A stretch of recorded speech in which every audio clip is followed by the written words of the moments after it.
أعوذ بالله من الشيطان الرجيم. بسم الله الرحمن الرحيم. ولا جناح عليكم فيما عرضتم به من خطبة النساء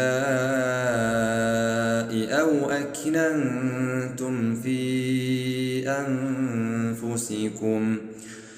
علم الله أنكم ستذكرونهن ولكن لا تواعدوهن سرا إلا أن تقولوا قولا معروفا ولا تعزموا عقدة النكاح حتى يبلغ الكتاب أجله واعلموا